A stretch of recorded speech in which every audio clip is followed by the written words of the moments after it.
So what do you do if there's a distraction during a media interview?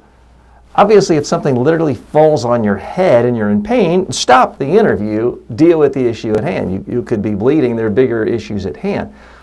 But anything short of that, my advice is ignore your surroundings, just follow the lead of the reporter, the anchor.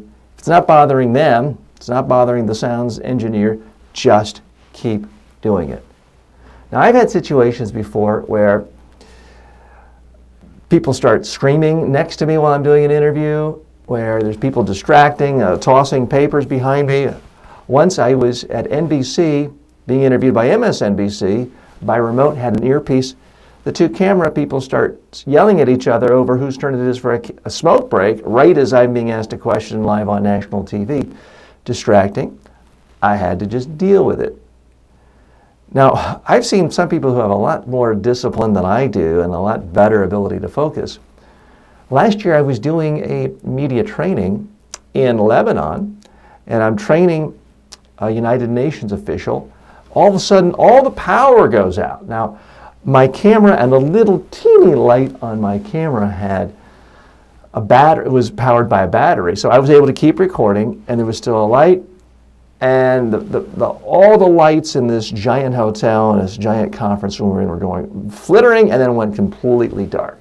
I'm thinking, oh no, is there an attack? Have we been? I'm a little bit scared, frankly.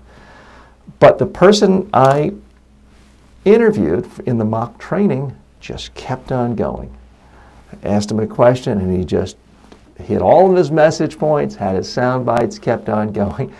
We kept on going. We finally stopped, and I said, wow, what amazing discipline you have and focus. He's like, well, what are you talking about? I said, you kept on doing that interview. All the power went out, all the lights went out. He said, oh, you know what? I didn't even notice.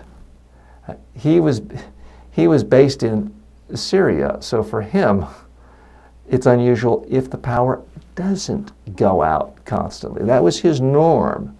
That was his world, so it didn't bother him a bit.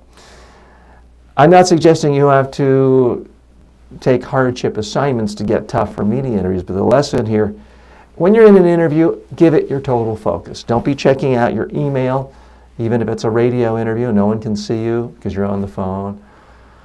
Don't be looking at the people around you, the camera person or the monitor.